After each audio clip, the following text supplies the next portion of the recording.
বাংলাদেশে 3টি আন্তর্জাতিক মানে 1000 শয্যা বিশিষ্ট হাসপাতাল করা হবে।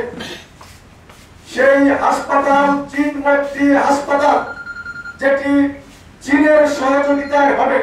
এই সিরাজগঞ্জে যারা বসবাস করি আমরা চাই এই অত্যাধুনিক হাসপাতাল আমাদের সিরাজগঞ্জে হোক। 52 সালের যে আন্দোলন, যে আমাদের উপরে উর্দু ভাষা চাপিয়ে দেওয়ার চেষ্টা চলেছিল, সেটাও সিরাজগঞ্জের সন্তান ভাষা মতিন সর্বপ্রথম প্রতিবাদ করেছে। আপনার 71-এর যে স্বাধীনতা যুদ্ধ হয়েছে, সেই যুদ্ধে আমরা বিজয় দিবস উদযাপন করি 16 ডিসেম্বর, কিন্তু সিরাজগঞ্জের মুক্তিযোদ্ধা তাদের বীরত্ব দিয়ে 2 দিন আগে এই সিরাজগঞ্জ হানাদার মুক্ত করেছে। এরশাদ বিরোধী যে গণতন্ত্রের আন্দোলন হয়েছে, স্বৈরাচারের বিরুদ্ধে যে আন্দোলন হয়েছে, সেই আন্দোলনে সিরাজগঞ্জের জেহাদ রক্ত দিয়ে সেই গণতন্ত্র প্রতিষ্ঠার জন্য অগ্রণী ভূমিকা রেখেছে।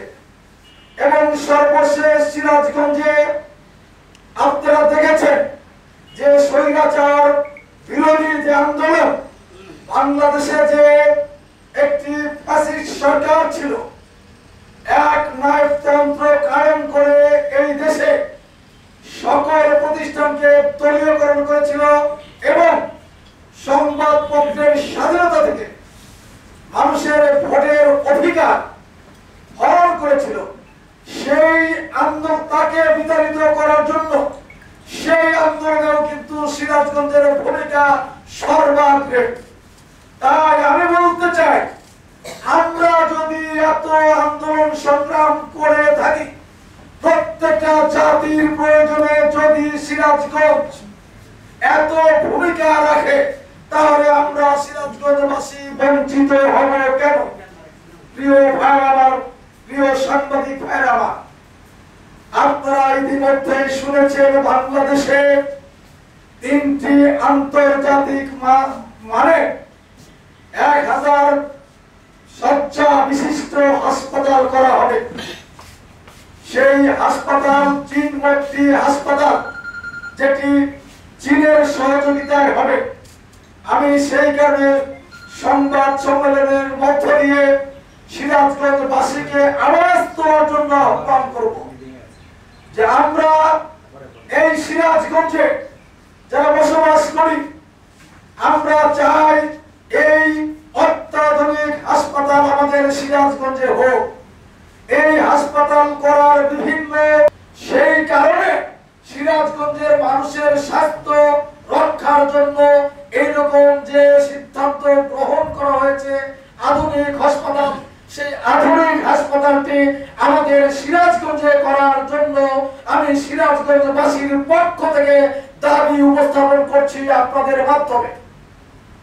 এটা আমি বলতে চাই, বর্তমান যে অন্তর্বর্তীকালীন সরকার রয়েছে সেই সরকারের কাছে আমি বলতে চাই, এখানে উপযুক্ত পরিবেশ আছে, এখানে আমাদের নৌপথ রয়েছে, সড়ক পথ রয়েছে, রেলপথ রয়েছে। যমুনা সেতুর উপরে দুইটি সেতু, একটি রেল সেতু আর একটি সেতু এই যমুনা সেতু, 2টি সেতু আছে। যমুনা দিয়ে আমাদের ঢাকা থেকে উত্তরবঙ্গে যাতায়াতের কিন্তু অত্যন্ত সুবিধা রয়েছে। এবং আমি আপনাদেরকে বলতে চাই যে এই সিরাজগঞ্জে অনেক মানুষ বসবাস করে, শিক্ষার পরিবেশও ভালো। এখানে 2টা মেডিকেল কলেজ রয়েছে, এখানে বিশ্ববিদ্যালয় কলেজ রয়েছে, অনেক শিক্ষা প্রতিষ্ঠান রয়েছে। সেই শিক্ষা প্রতিষ্ঠানগুলি বাংলাদেশের অনেক ভালো ভূমিকা রাখবে। আমি তাই আজকে বলবো যে সিরাজগঞ্জে আমরা যদি দাবি জোরে তুলতে পারি, এটা আমাদের ন্যায্য দাবি, এটা আমাদের ন্যায্য অধিকার। এই সিরাজগঞ্জে যে আধুনিক হসপিটাল করা হচ্ছে উত্তরবঙ্গের প্রবেশদ্বার, এই সিরাজগঞ্জের উপর দিয়ে, আমাদের বুকের উপর দিয়ে ঢাকা থেকে ওই উত্তরবঙ্গের ট্রেনে যাতায়াত চলছে, বাসে যাতায়াত চলছে, সেই জায়গাতে কেন আজকে এই পক্ষপাতে করা হবে না।